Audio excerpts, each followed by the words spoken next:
Em nome do Pai, do Filho e do Espírito Santo. Amém. Um bom dia especial a todos os nossos queridos amigos que nos escutam hoje nesse domingo solene de Pentecoste, celebração de Pentecoste, onde celebramos também o nascimento da nossa igreja, fundamentada sobre a ação e a atuação e a perseverança dos apóstolos, tendo o enraizamento maior na pessoa de nosso Senhor Jesus Cristo, Ele que é o fundamento, Ele que é a cabeça, Ele que é a base essencial para a nossa vida de cristãos, discípulos missionários de nosso Senhor Jesus Cristo.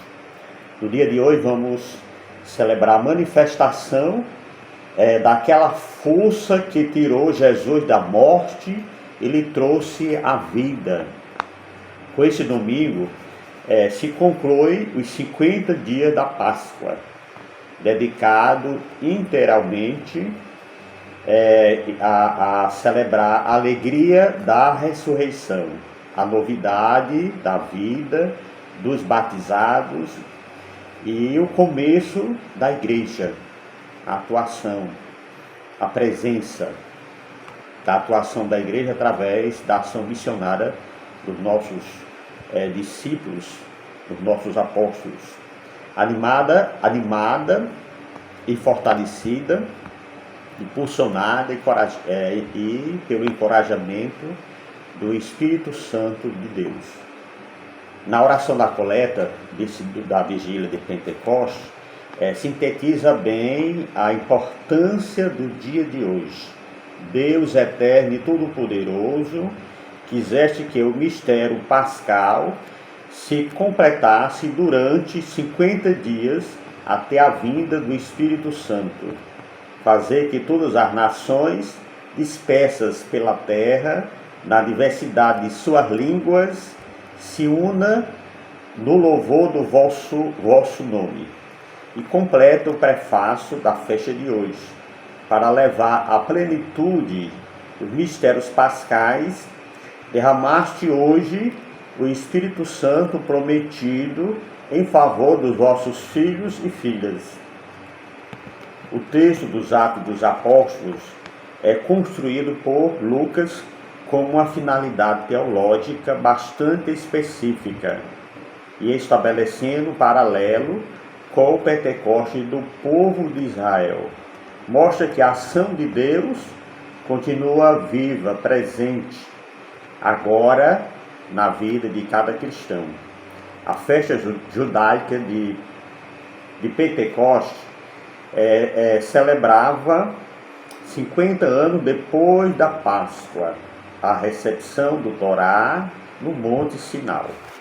Percebemos também, caros irmãos e irmãs, fiéis cristãos católicos, um contraponto ao relato de Babel. Podemos encontrar em Gênesis 11, de 1 a 11.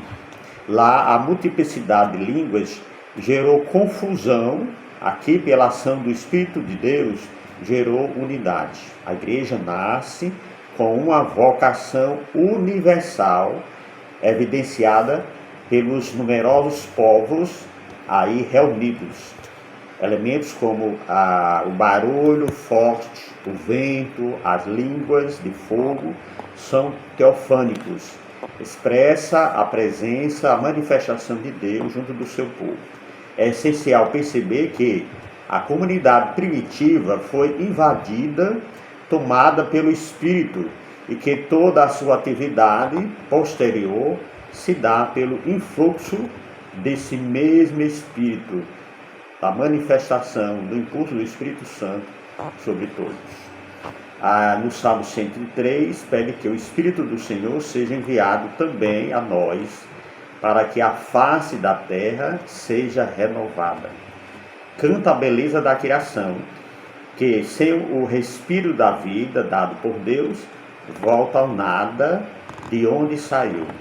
A unidade de que fala a primeira leitura não anula a diversidade presente na igreja. Isso é garantido pelo texto de Paulo aos Coríntios, É o Espírito Santo que nos permite crer. O essencial é a profissão de fé em Cristo ressuscitado.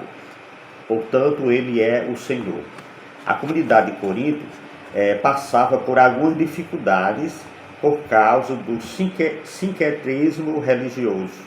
Diante disso, como discernir o que é verdadeiramente obra de Deus do que é puramente humano? Paulo coloca 3 critérios importantes, portanto, podemos observar esses 3 pontos essenciais para a nossa vida. Todos os carismas devem conduzir à mesma profissão de fé no senhorio do Cristo.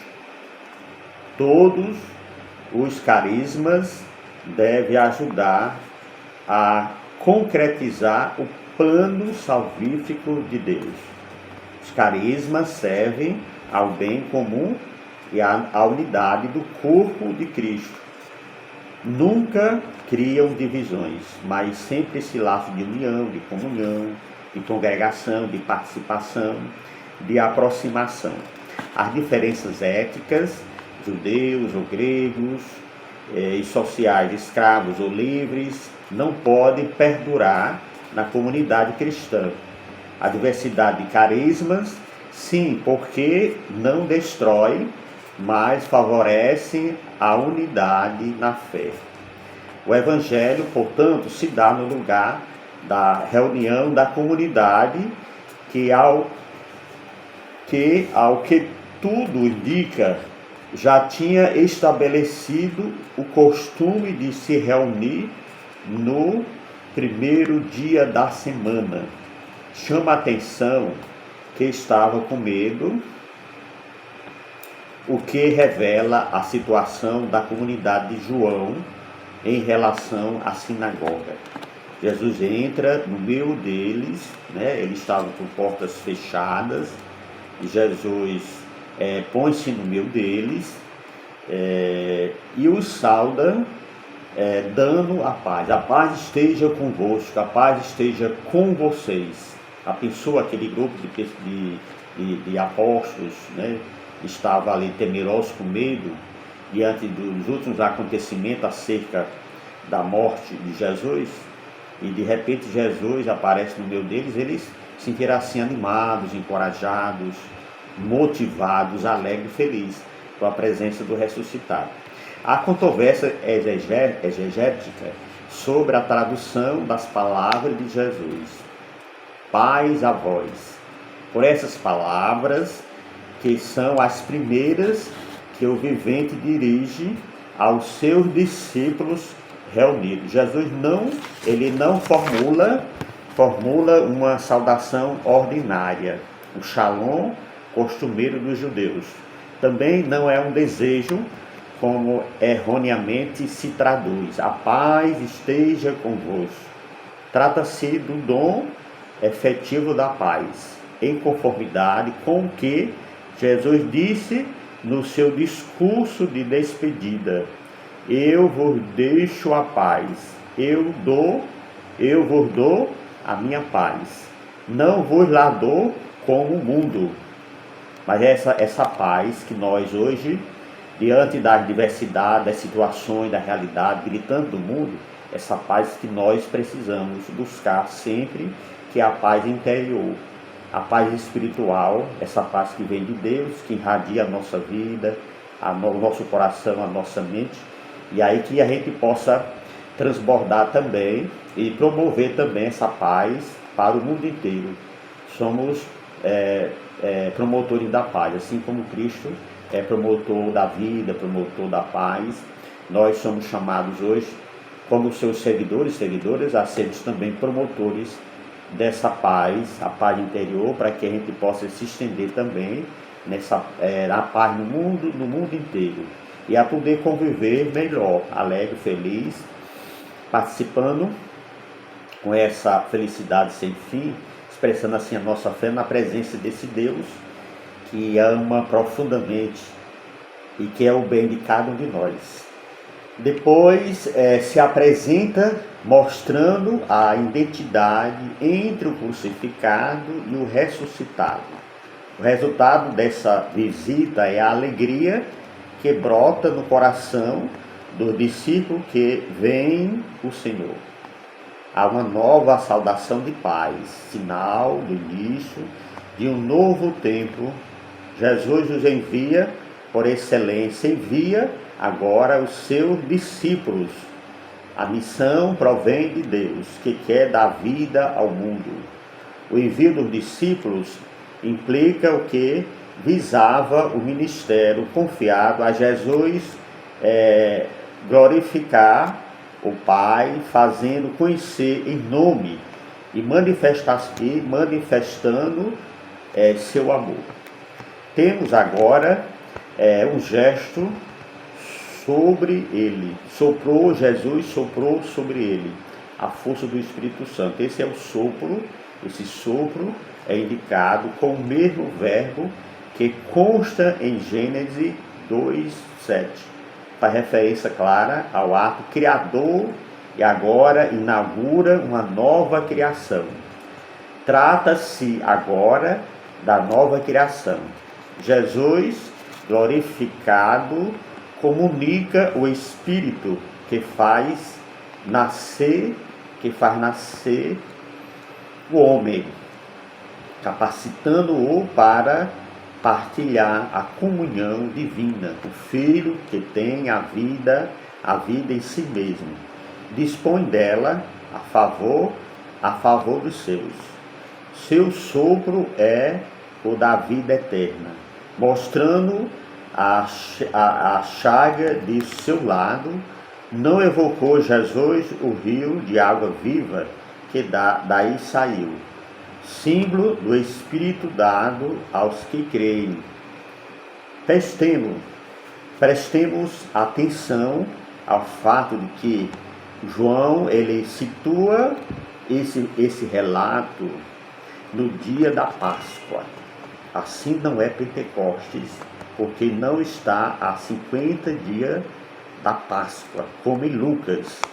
Contudo, é um sim, o dia do envio do Espírito Santo, mostrando o laço imediato do dom do Espírito com o Cristo ressuscitado.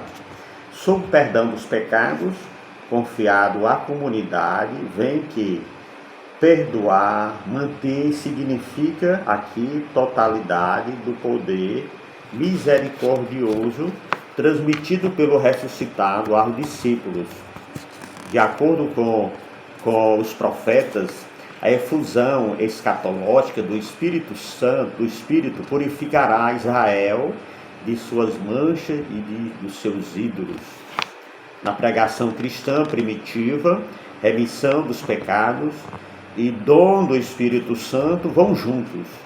O efeito primeiro da criação nova que Jesus significou por seu sopro é o nascimento do ser humano, da pessoa, e portanto do nascimento também do perdão, da renovação.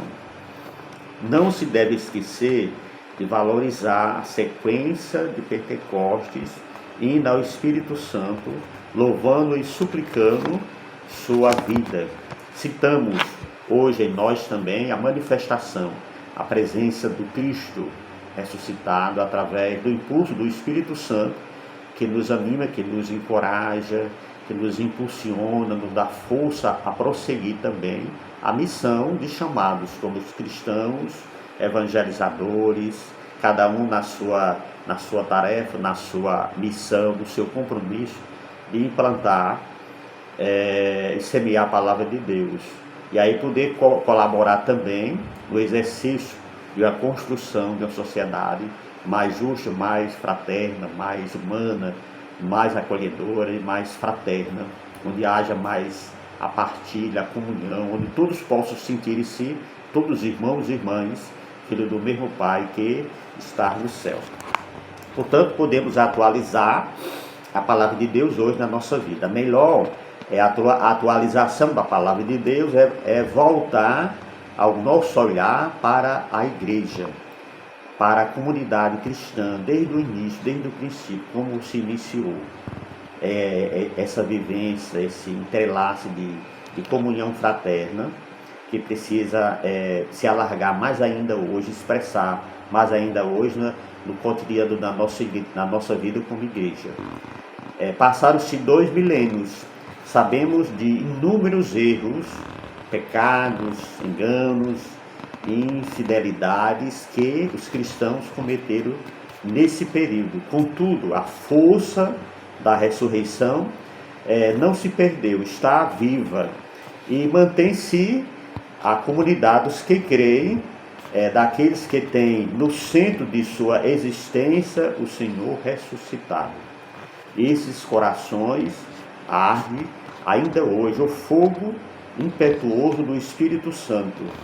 O Espírito Santo é a pessoa da Trindade mais próxima de nós, porque habita em nosso interior, na nossa vida.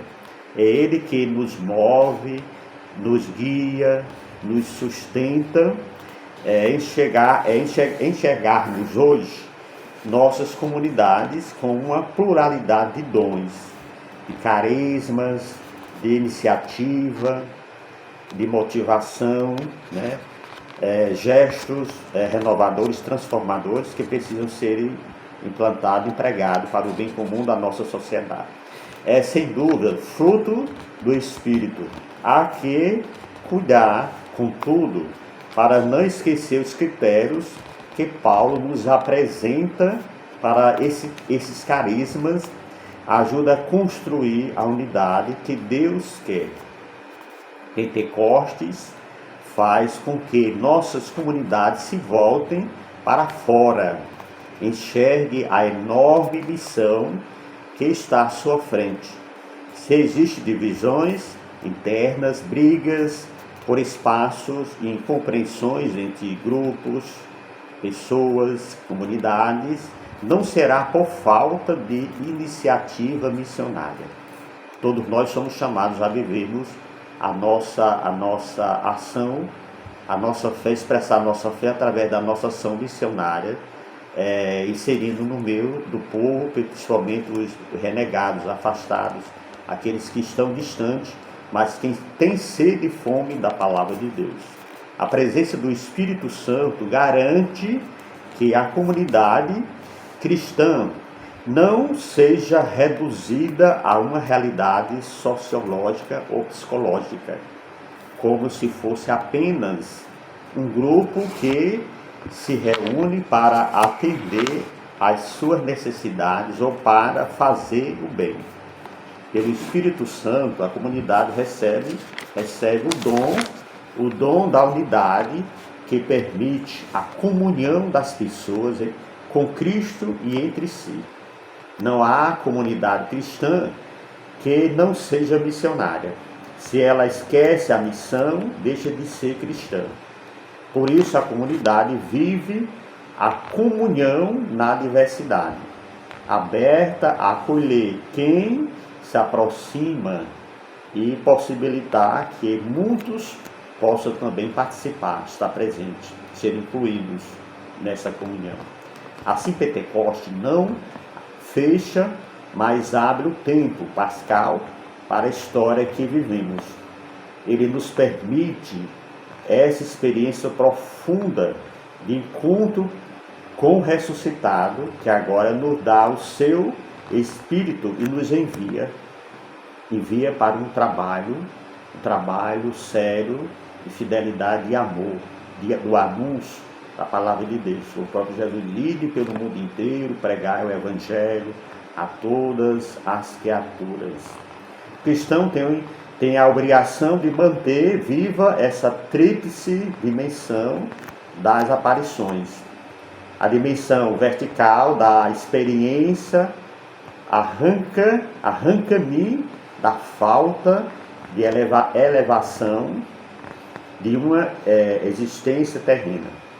O reconhecimento do Cristo, do passado, me faz tropeçar na questão inquietante.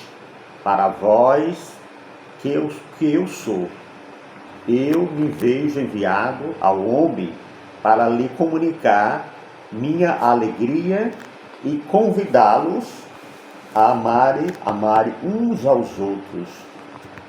O grande testemunho, mandamento, expressão infinita de doação, gesto concreto de amor, de acolhimento de Jesus. Prova de amor maior não há, né? Doar a sua vida pelos irmãos. E foi isso que Jesus procurou realizar, fazer durante todo o seu projeto, o seu itinerário missionário na convivência no meio do povo até ao pé da cruz, até a cruz. O presente só adquire necessidade quando se volta para o passado e se entende para o futuro. Então, meu presente torna-se presença a Deus e ao mundo. Disse o Papa Francisco na solenidade de Pentecostes do ano 2014, no dia de Pentecostes, quando os discípulos ficaram todos cheios do Espírito Santo, foi o batismo da igreja, que nasce em saída, em partida para anunciar a todos a boa notícia. A mãe, igreja, que parte para servir, recordemos a outra mãe, a nossa mãe, que partiu com prontidão também para servir a toda a humanidade. Maria Santíssima, Mãe de Deus, nossa querida mãezinha, e que é um exemplo também de segmento, de missão, quando ela se colocou totalmente disponível, quando foi a serviço da sua prima Isabel, como um gesto de amor, de solidariedade, de doação. Portanto, seguimos também o exemplo dela, né? A Mãe Igreja e a Mãe Maria, todas as duas virgens, todas as suas mães, todas as duas mulheres. Jesus foi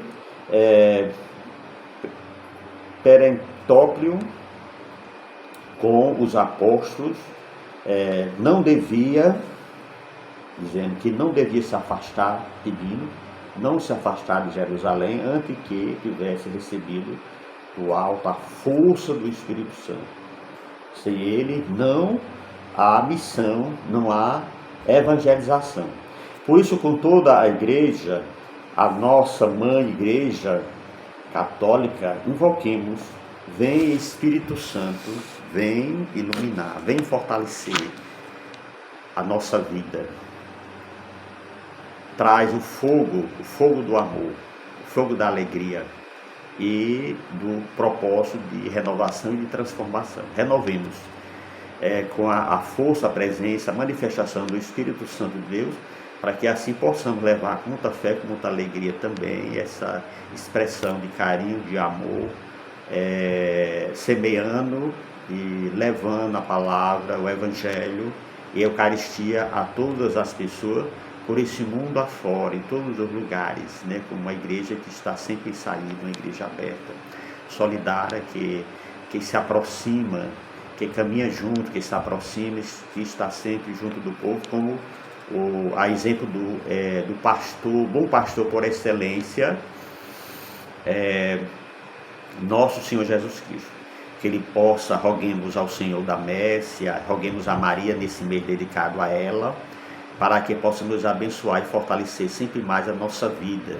E feliz um domingo de Pentecoste, né, da manifestação do Espírito Santo sobre todos vocês, e uma semana muito santa para todos. Em nome do Pai, do Filho e do Espírito Santo. Amém.